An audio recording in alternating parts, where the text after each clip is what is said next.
दोस्तों आज हम जो खबर आपको दिखाने वाले हैं पिछले कुछ दिनों से सोशल मीडिया पर और दी वायर और इसके अलावा मकतूब मीडिया और कई मेरे वरिष्ठ पत्रकार साथी हैं जिन्होंने एक खबर को प्रमुखता से चलाया है, प्रमुखता से दिखाया है गुजरात के एक सीक्रेट डॉक्यूमेंट को लेकर। अब इस पर सबसे पहले खबर मैंने बनाई थी तकरीबन 12 जुलाई 2026 को। मैंने अपने सोशल मीडिया फेसबुक पर एक पोस्ट किया था। उसमें मैंने कुछ डॉक्यूमेंट्स दिखाए थे, कुछ बातें बताई थी जो कि सीधे तौर पर मुसलमानों से जुड़ी हुई थी। उस सरकारी दस्तावेज के अंदर मुसलमानों की दाढ़ी, टोपी, नकाब, मदरसा, उलेमा और इत्काफ जो रमज़ान में बैठते हैं, इन तमाम चीज़ों को लेकर रेडिकलाइजेशन से जुड़ी हुई कुछ बातें कही गई थी। यह खबर मैंने 13 जुलाई 2026 को रिकॉर्ड की और 12 जुलाई को मैंने पोस्ट किया था। 13 जुलाई को मैंने खबर बनाई। वो खबर मैं पोस्ट करने वाला था, लेकिन उससे तकरीबन 5 मिनट पहले मेरे ऑफिस में गुजरात पुलिस के कुछ लोग आते हैं। वो बहुत अच्छे तरीके से मुझे रिक्वेस्ट करते हैं कि आप इस पोस्ट को डिलीट कर दीजिए। मैं उस पोस्ट को डिलीट नहीं करना चाहता था, चूंकि मेरे पत्रकारिता के एथिक्स में वो चीज़ नहीं है कि मैं कोई सही चीज़ लिखूं और उसको मैं डिलीट करूं। लेकिन चूंकि पुलिस ने यह हवाला दिया कि अहमदाबाद के अंदर 16 जुलाई को रथ यात्रा निकलने वाली थी और इसी का हवाला पुलिस ने मुझे दिया, चूंकि काफ़ी सेंसिटिव मामला रहता है, एक इतिहास रहा है अहमदाबाद का रथ यात्रा से दंगों का। तो मैंने ये सोचा, क्योंकि मैं खुद नहीं चाहता कि माहौल ख़राब हो या ऐसा कुछ, लेकिन पुलिस को ऐसा लगता था कि मेरी पोस्ट की वजह से माहौल ख़राब हो सकता है, इसलिए पुलिस ने मुझे वो पोस्ट को हटाने का कहा। मैंने उस पोस्ट को लॉक कर दिया, ओनली मी कर दिया मैंने। उस पोस्ट को पब्लिक में ना दिखे वो पोस्ट, कि उसको लेकर रथ यात्रा पर कुछ दंगे जैसी कुछ चीज़ ना हो, ये पुलिस ने मुझे कहा था। तो इसीलिए मैंने अपना ये वीडियो बनाने के बावजूद इसे भी मैंने ऑन एयर नहीं किया, अपलोड नहीं किया। अब मैं वीडियो आपके सामने ला रहा हूं।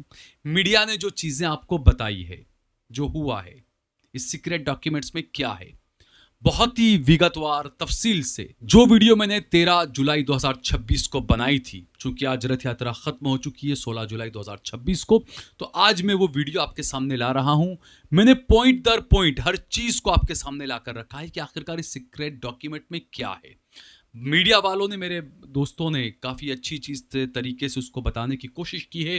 राज्यसभा के एक सांसद ने इस खबर को लेकर बाकायदा गुजरात के मुख्यमंत्री को एक पत्र भी लिखा है। और इसके अलावा जो ह्यूमन राइट्स वॉच के जो डायरेक्टर रहे हैं केनेथ रॉथ, उन्होंने इस मुद्दे को उठाया है। उन्होंने दी वायर की इस खबर को ट्वीट किया है और ये तमाम पूरा मुद्दा क्या है इस वीडियो में आप जरूर देखिए कि आखिरकार मुसलमानों के लिए क्यों खतरनाक है आईबी का ये सीक्रेट दस्तावेज।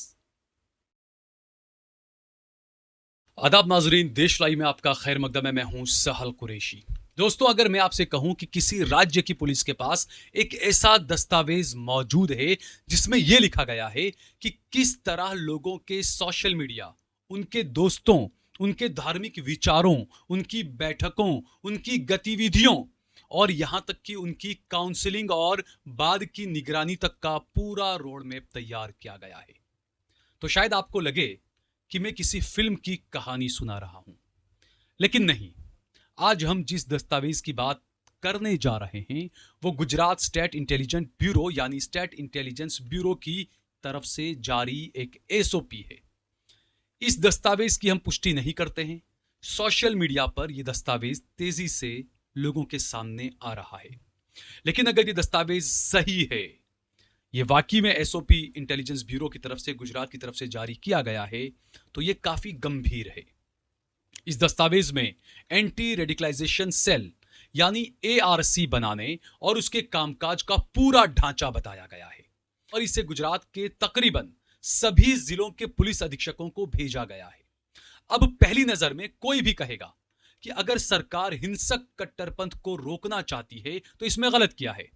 सवाल यहीं से शुरू होता है, क्योंकि लोकतंत्र में सिर्फ ये नहीं देखा जाता कि सरकार क्या करना चाहती है, बल्कि यह भी देखा जाता है कि उसे कितनी ताकत दी जा रही है, उस ताकत की निगरानी कौन कर रहा है या कौन करेगा, और क्या उसका इस्तेमाल सिर्फ आतंकवाद रोकने के लिए होगा या फिर भविष्य में असहमति की आवाजों तक उसका दायरा फैल सकता है। गुजरात में अब एक भी व्यक्ति सरकार की गलत नीतियों का विरोध नहीं कर पाएगा अगर यह एसओपी सही है तो। अब सोशल मीडिया के हर एक पोस्ट पर भी रहेगी पुलिस की नजर। गुजरात में सरकार ने सुरक्षा के नाम पर एक ऐसा तुगलकी फरमान जारी किया है जो सीधे मुसलमानों को और सामाजिक कार्यकर्ताओं को जेलों में धकेल देगा। गुजरात पुलिस ने एंटी रेडिकलाइजेशन सेल बनाया है जिसमें सलफी और वहाबी जैसे शब्दों का उपयोग किया गया है। यहीं से सवाल उठता है कि अगर यह कानून सभी के लिए है तो इसमें सिर्फ मौलानाओं का, मदरसों का, वहाबियों का, सलफियों का जिक्र क्यों किया गया है? यह सेल सोशल मीडिया पर पोस्ट कमेंट करने वाले और प्रवचन करने वाले धर्म गुरुओं के बयानों की निगरानी करेगा और किसी भी बयान या पोस्ट का मतलब अपने मन के मुताबिक निकालेगा और उस व्यक्ति की गिरफ्तारी करेगा। इसमें मदरसों को निशाना बनाया गया है। मदरसों में पढ़ाने वाले मौलानाओं का रजिस्टर तैयार किया जाएगा, ठीक है आप करिए, और उनके संपर्क कहां कहां है इसकी जानकारी जुटाई जाएगी। यानी जो मौलाना है जिनका रजिस्टर बनाया जाएगा, चूंकि एसओपी में कहा गया है, एसओपी में टेलीग्राम की बात की गई है, एसओपी में आप जो वीपीएन यूज करते हैं उसकी बात कही गई है, यानी कि इन मौलानाओं के फोन और लैपटॉप भी उसके तहत चेक किए जा सकते हैं। इसमें यह भी कहा गया है कि अगर आपने अचानक दाढ़ी रख ली और अचानक आपकी आम बातचीत में अरबिक अल्फाज आने लग गए, क्योंकि हमने देखा और ये सवाल उठता है कि क्या अल्हम्दुलिल्लाह, इंशाअल्लाह, माशाअल्लाह भी इसमें शामिल हैं, ये देखना होगा। लेकिन ये कहा गया है कि अगर आम बातचीत में अगर अचानक आप अरबी के शब्दों का इस्तेमाल करते हैं और आप मिडल ईस्ट की किसी भी देश की यात्रा से आए हैं या अफगानिस्तान की यात्रा से आए हैं तो आप जांच के दायरे में हैं, आप कार्रवाई के दायरे में आ जाते हैं। ये इस एसओपी में कहा गया है। आप सोचिए कि आप अचानक लफंगे से सीधे बनकर जनेऊ पहन लेंगे, माथे पर टीका लगा लेंगे तो वो अलग बात है। लेकिन अगर आप मुसलमान हैं, अगर आप दाढ़ी टोपी रख लेते हैं, अचानक सीधे बन जाते हैं, आप कुछ अरबी के अल्फाज बोलने लग जाते हैं तो आप शक के दायरे में आ जाएंगे। ये इस एसओपी में कहा गया है। इसमें कहा गया है कि अगर आप रमजान में एतकाफ में बैठते हैं, उर्दू कॉलेज या मदरसों का दौरा भी करते हैं, तब भी पुलिस आपकी जांच कर सकती है। हालांकि दूसरी तरफ बम धमाके और आतंकवाद का आरोपी भावेश पटेल मस्जिदों में घुस जाए, मंदिरों में कार्यक्रम करे, हिंदू युवाओं को भड़काने का या उनको रेडिकलाइज करने का काम करे, वो अलग बात है। अगर आप बार बार जंगल में घूमने के शौकीन हैं, तब भी पुलिस की नजर में आप मशकूक यानी शक के दायरे में हैं। अगर आप मजहब का हवाला देकर नौकरी छोड़ देते हैं, तब भी आपको पुलिस के शक के दायरे में रखा जाएगा। आप अगर टेलीग्राम पर कुछ ग्रुपों का हिस्सा हैं, तब भी सावधान हो जाएं। आप धर्म के नाम पर सब कुछ छोड़कर दीक्षा ले लें, वो एक अलग बात है। लेकिन आप धर्म के नाम पर नौकरी छोड़ते हैं, दाढ़ी टोपी रख लेते हैं, तो आप शक के दायरे में हैं। आखिर क्या है गुजरात सरकार का ये नया दस्तावेज? इस वीडियो में हम पूरे दस्तावेज को लाइन दर लाइन आसान हिंदी में आपको समझाएंगे और समझेंगे। आपको बताएंगे कि इस एसओपी में क्या लिखा है, किन लोगों पर नजर रखने की बात कही गई है, किन गतिविधियों को रेडिकलाइजेशन से जोड़कर देखा गया है, और क्यों यह दस्तावेज आने के बाद नागरिक अधिकारों, निजता और अभिव्यक्ति की स्वतंत्रता को लेकर गंभीर सवाल खड़े हो सकते हैं। लेकिन आगे बढ़ने से पहले आप लोगों से एक छोटी सी अपील। देश लाइव की ईमानदार पत्रकारिता का समर्थन कीजिए। स्क्रीन पर दिए गए नंबर या डिस्क्रिप्शन में मौजूद लिंक के जरिए आप हमारा ज्यादा से ज्यादा सहयोग कीजिए। अब समझिए कि एआरसी आखिर है क्या। एआरसी का पूरा नाम है एंटी रेडिकलाइजेशन सेल, यानी ऐसा सेल जिसे उन लोगों की पहचान करने, उन पर नजर रखने, उनकी काउंसलिंग करने और जरूरत पड़ने पर उनके खिलाफ कानूनी कार्रवाई तक की प्रक्रिया के लिए बनाया गया है, जिन्हें प्रशासन रेडिकलाइजेशन के दायरे में मानता है। दस्तावेज की शुरुआत में ही लिखा गया है कि राज्य के हर जिलों और कमिश्नरेट में इस सेल को सक्रिय किया जाएगा। यानी यह कोई प्रयोग नहीं बल्कि पूरे राज्य में लागू होने वाली एक व्यवस्था है। अब सवाल उठता है, रेडिकलाइजेशन किसे कहा गया है? यही सबसे महत्वपूर्ण हिस्सा है। दस्तावेज रेडिकलाइजेशन की क्या परिभाषा देता है?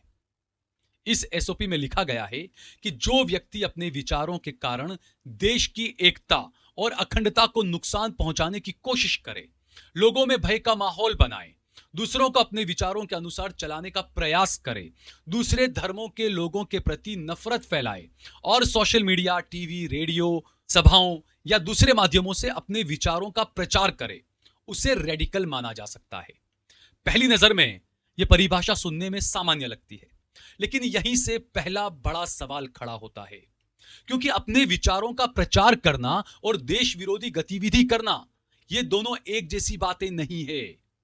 भारत का संविधान हर नागरिक को अभिव्यक्ति की स्वतंत्रता देता है। सरकार की आलोचना करना, किसी नीति का विरोध करना, किसी कानून पर सवाल उठाना या किसी सार्वजनिक मुद्दे पर अभियान चलाना, यह अपने आप में गैर कानूनी नहीं है। पिछले दिनों बॉम्बे हाईकोर्ट ने इसी तरह की एक टिप्पणी की थी कि सरकार जनता को अपना गुलाम बनाना चाहती है। बीजेपी मुर्दाबाद या अमित शाह मुर्दाबाद के नारे लगाना गुनाह नहीं है, यह बॉम्बे हाईकोर्ट ने कहा था। और इसीलिए जब किसी एसओपी में व्यापक शब्दों का इस्तेमाल होता है तो यह बहस पैदा होती है कि इनकी व्याख्या कौन करेगा और किस आधार पर इसकी व्याख्या की जाएगी। अब आइए अगले हिस्से पर। दस्तावेज का पहला चरण है प्रिवेंशन, यानी कि रोकथाम। यहां पुलिस को निर्देश दिया गया है कि social media platform, online forum, messaging platform और दूसरे डिजिटल माध्यमों पर लगातार नजर रखी जाए। इसके अलावा धार्मिक उपदेशकों, कुछ संगठनों और ऐसे प्रभावशाली लोगों की गतिविधियों पर भी निगरानी रखने की बात कही गई है जिनके बारे में आशंका हो कि वो कट्टर विचार फैला सकते हैं।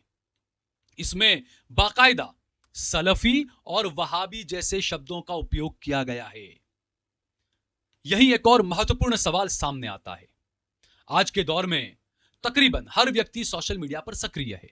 अगर निगरानी का दायरा बहुत व्यापक होगा तो यह बहुत स्वाभाविक है कि निजता यानी कि प्राइवेसी का अधिकार किस हद तक सुरक्षित रहेगा। भारत का सर्वोच्च न्यायालय निजता को मौलिक अधिकार मान चुका है। ऐसे में कोई भी निगरानी व्यवस्था जितनी शक्तिशाली होगी उतनी ही पारदर्शिता और जवाबदेही की भी आवश्यकता होगी। दोस्तों, अभी तो हमने इस दस्तावेज का सिर्फ शुरुआती हिस्सा समझा है। आगे के हिस्से में दस्तावेज उन संकेतों की सूची देता है जिनके आधार पर किसी व्यक्ति को रेडिकलाइजेशन की श्रेणी में रखकर उसकी निगरानी शुरू की जा सकती है।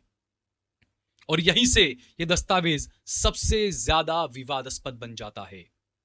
अब हम आपको इस एसओपी का सबसे महत्वपूर्ण और सबसे विवादित हिस्सा बताने जा रहे हैं, क्योंकि यहीं से यह दस्तावेज सिर्फ आतंकवाद रोकने की बात नहीं करता बल्कि उन संकेतों की सूची भी देता है जिनके आधार पर किसी व्यक्ति को रेडिकलाइजेशन के दायरे में मानकर उसकी प्रोफाइल तैयार की जा सकती है। और यही वो जगह है जहां सबसे अधिक बहस की गुंजाइश बनती है। इसका स्टेप 2 है डिटेक्शन, यानी कि पहचान। दस्तावेज कहता है कि जिन लोगों के बारे में रेडिकल होने की आशंका हो उनकी पहचान के लिए कुछ व्यवहारिक संकेतों पर नजर रखी जाए। पहला संकेत, व्यवहार में बदलाव।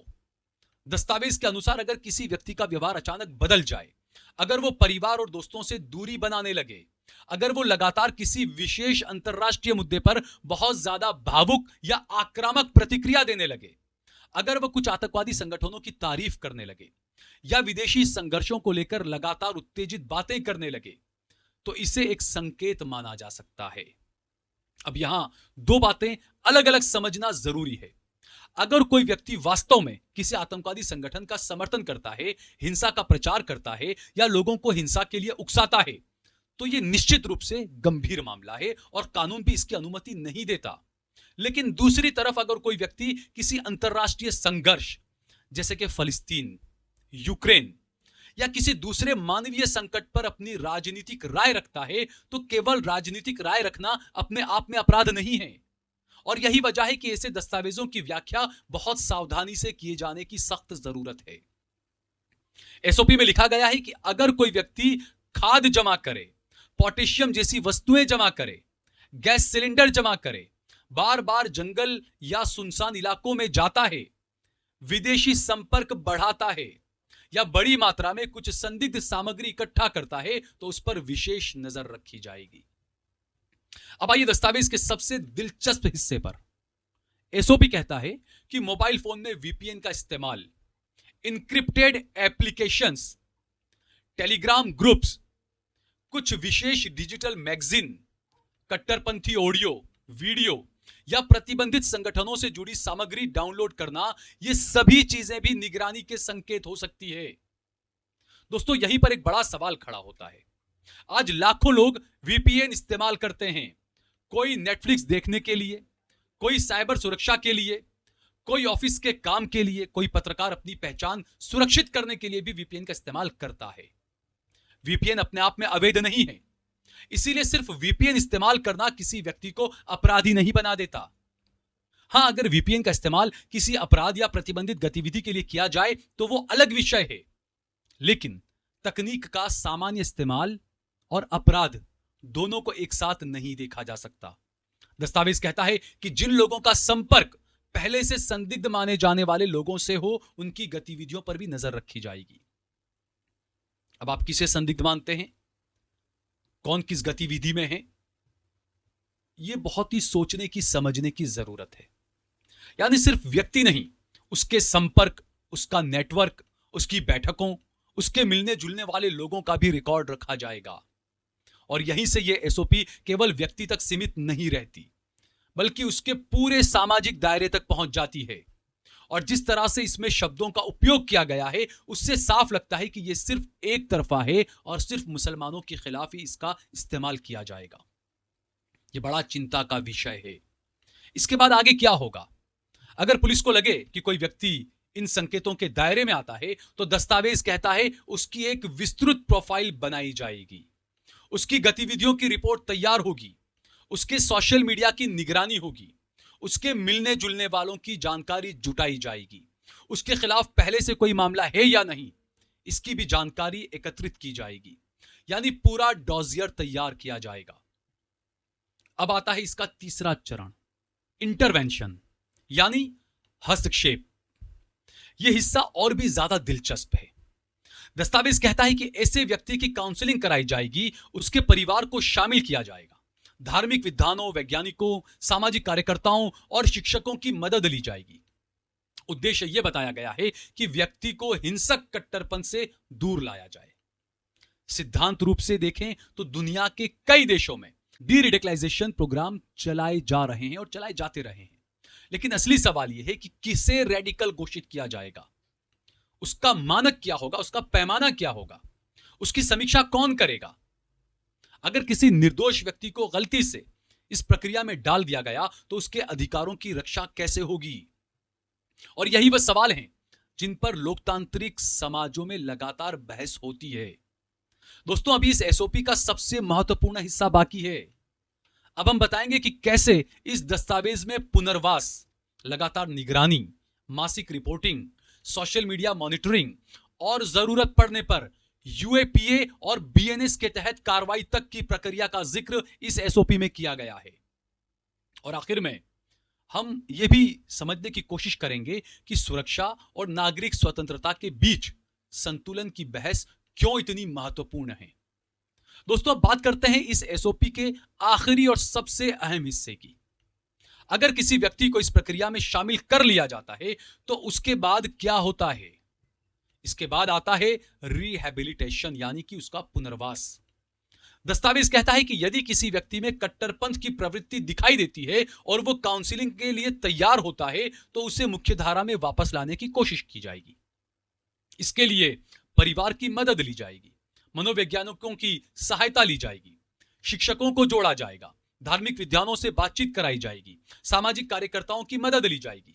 दस्तावेज कहता है कि उद्देश्य व्यक्ति को हिंसा के रास्ते से हटाकर सामान्य जीवन की तरफ वापस लाना है। अगर इस प्रक्रिया को सिर्फ उन लोगों तक सीमित रखा जाए जो वास्तव में हिंसक उग्रवादी की ओर बढ़ रहे हैं, तो इसे सुरक्षा व्यवस्था का एक हिस्सा माना जा सकता है। लेकिन यहीं पर सबसे बड़ा प्रश्न उठता है, आखिर तय कौन करेगा कि कोई व्यक्ति वास्तव में हिंसक कट्टरपंथ की ओर बढ़ रहा है या सिर्फ अपनी वैचारिक या राजनीतिक राय रख रहा है। लोकतंत्र में यही सबसे संवेदनशील रेखा है और यह बहुत बारीक रेखा है। अब आइए इस एसओपी के सबसे शक्तिशाली हिस्से पर। दस्तावेज कहता है कि जिन लोगों को इस प्रक्रिया में शामिल किया जाएगा, उनकी निगरानी केवल 1-2 दिन नहीं बल्कि लगातार जारी रहेगी। उनकी गतिविधियों की समय समय पर समीक्षा होगी। स्थानीय पुलिस उनसे जुड़ी जानकारी इकट्ठा करेगी। सोशल मीडिया पर नजर रखी जाएगी। उसके परिवार से संपर्क किया जाएगा और उससे परिवार से संपर्क लगातार जारी रखा जाएगा। उनके व्यवहार में बदलाव का रिकॉर्ड तैयार किया जाएगा और इसकी रिपोर्ट राज्य स्तर तक भेजी जाएगी। यानी यह सब सिर्फ एक बार की जांच नहीं बल्कि एक निरंतर निगरानी व्यवस्था है। दस्तावेज में यह भी कहा गया है कि प्रत्येक जिले की एआरसी नियमित रूप से अपनी रिपोर्ट उच्च अधिकारियों को भेजेगी, जिसमें यह बताना होगा कि कितने लोगों की पहचान हुई, कितनों की काउंसलिंग हुई, कितने लोगों की निगरानी जारी है और किन मामलों में आगे कार्रवाई की गई। इन सब का रिकॉर्ड रखा जाएगा। इससे साफ है कि यह कोई अस्थायी अभियान नहीं बल्कि एक संस्थागत व्यवस्था के रूप में तैयार किया गया एक ढांचा है। अगर कोई व्यक्ति सहयोग न करे तो एसओपी में यह भी उल्लेख है कि यदि किसी मामले में केवल काउंसलिंग पर्याप्त न हो और जांच में यह पाया जाए कि संबंधित व्यक्ति हिंसक या गैरकानूनी गतिविधियों में शामिल है, तो उसके विरुद्ध लागू कानूनों के तहत कार्रवाई की जा सकती है। यानी यह एसओपी अपने आप में किसी को दोषी घोषित नहीं करती, लेकिन किसी भी व्यक्ति के खिलाफ आगे की जांच और कानूनी शिकंजों का रास्ता आसान बना देती है। यहां यह याद रखना भी जरूरी है कि किसी भी आपराधिक मामले में अंतिम निर्णय अदालत का होता है, न कि केवल किसी प्रशासनिक एसओपी का। बहरहाल पूरे दस्तावेज को पढ़ने के बाद कई सवाल स्वाभाविक रूप से सामने आते हैं। उन सवालों के बारे में आपको बताऊंगा, लेकिन आप ये सोचिए कि कोई भी इसमें यह कहा गया है कि जितने भी मदरसे जो चल रहे हैं, जितने भी जो मौलाना वहां पर पढ़ा रहे हैं, उनका डाटा, उनका ब्यौरा तैयार किया जाएगा। अब हमें लगता है कि ठीक है, मदरसे में कोई मौलाना पढ़ा रहे हैं तो उनकी जानकारी सरकार को होनी चाहिए, इसमें गलत नहीं है, चलिए मगर ये मान लें एक बार। लेकिन इसी एसओपी में यह कहा गया है कि आप वीपीएन इस्तेमाल की बात है, इसके अंदर टेलीग्राम के इस्तेमाल की बात है। यानी कि आप उन मौलानाओं का सिर्फ रजिस्टर तैयार नहीं करेंगे, आप उन मौलानाओं के लैपटॉप, मोबाइल फोन भी जांच करेंगे। इसका मतलब तो यही होता है। और इसीलिए कई सवाल उठते हैं। पहला सवाल यह कि क्या यह एसओपी केवल हिंसक कट्टरपंथ को रोकने तक सीमित रहेगी या इसकी व्याख्या इतनी व्यापक हो सकती है कि निर्दोष लोग भी संदेह के घेरे में आ जाएंगे। दूसरा सवाल, क्या निगरानी की इस व्यवस्था में पर्याप्त पारदर्शिता और स्वतंत्र निगरानी की व्यवस्था है? तीसरा सवाल, अगर किसी व्यक्ति को गलती से इस प्रक्रिया में शामिल कर लिया जाए तो उसके पास अपनी बेगुनाही साबित करने का क्या प्रभावी तरीका होगा? चौथा सवाल, सुरक्षा और नागरिक स्वतंत्रता के बीच संतुलन कैसे बनाए रखा जाएगा? सरकार का कहना हो सकता है कि आज आतंकवाद और ऑनलाइन कट्टरपंथ एक वास्तविक चुनौती है। सोशल मीडिया के जरिए युवाओं को प्रभावित करने की कोशिशें होती है। ऐसे में समय रहते पहचान, काउंसलिंग और रोकथाम जरूरी है, सरकार ये कह सकती है। कई देशों में इसे डीरेडिकलाइजेशन कार्यक्रम चलाए जाते हैं, इसलिए सरकार इसे सुरक्षा का एक आवश्यक कदम बता सकती है। लेकिन दूसरी तरफ नागरिक अधिकारों से जुड़े कई विशेषज्ञ ये चिंता व्यक्त करते रहे हैं कि अगर ऐसी व्यवस्थाओं में स्पष्ट मानक, न्यायिक निगरानी और जवाबदेही न हो तो व्यापक भाषा वाले प्रावधानों का दुरुपयोग होने का जोखिम बढ़ जाता है। वो इस बात पर जोर देते हैं कि किसी व्यक्ति की धार्मिक पहचान, वैचारिक मतभेद या सरकार की आलोचना को हिंसक कट्टरपंथ के बराबर नहीं माना जाना चाहिए जब तक उसके समर्थन में ठोस और कानूनी रूप से प्रासंगिक साक्ष्य न हो। हालांकि आप सभी से हम यह अपील भी करते हैं, कोई भी गैर जरूरी या घृणित और विवादित पोस्ट करने से बचिए और इसे किसी भी पोस्ट पर कमेंट ना करें, और अगर करें तब भी आपकी भाषा का संयम बनाए रखें और शब्दों का सही चयन करें। अगर आप ये नहीं कर पाते हैं तो आपको सोशल मीडिया से दूर ही रहना चाहिए। दोस्तों, सुरक्षा किसी भी सरकार की जिम्मेदारी है, लेकिन संविधान नागरिकों के अधिकारों की रक्षा की भी उतनी ही जिम्मेदारी देता है। एक मजबूत लोकतंत्र वही होता है जहां आतंकवाद और हिंसा के खिलाफ सख्ती भी हो और साथ ही यह भी सुनिश्चित किया जाए कि कानून का इस्तेमाल केवल अपराधियों के खिलाफ हो, न कि शांतिपूर्ण असहमति या वैचारिक मतभेद रखने वाले लोगों के विरुद्ध या सिर्फ एक समुदाय विशेष के विरुद्ध। और यही कारण है कि ऐसे दस्तावेजों पर सार्वजनिक बहस, पारदर्शिता और जवाबदेही बेहद महत्वपूर्ण है। इस एसओपी पर आप क्या राय रखते हैं? आपकी क्या राय है? क्या यह सुरक्षा के लिए जरूरी कदम है, या आपको लगता है कि इसमें कुछ ऐसे प्रावधान हैं जिसके दुरुपयोग की आशंका हो सकती है? अपनी राय हमें कमेंट बॉक्स में जरूर बताइए। अगर आपको यह विश्लेषण तथ्यपूर्ण और उपयोगी लगा हो तो वीडियो को लाइक कीजिए, चैनल को सब्सक्राइब कीजिए और अपने दोस्तों के साथ इस वीडियो को और इस चैनल को जरूर साझा कीजिए, शेयर कीजिए। मैं हूं सहल कुरैशी। फिलहाल मुझे दीजिए इजाजत। जय भारत, जय हिंद।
देश और दुनिया की तमाम छोटी और बड़ी खबरों के लिए हमारे चैनल को सब्सक्राइब करना न भूलें और बेल का बटन जरूर दबाएं।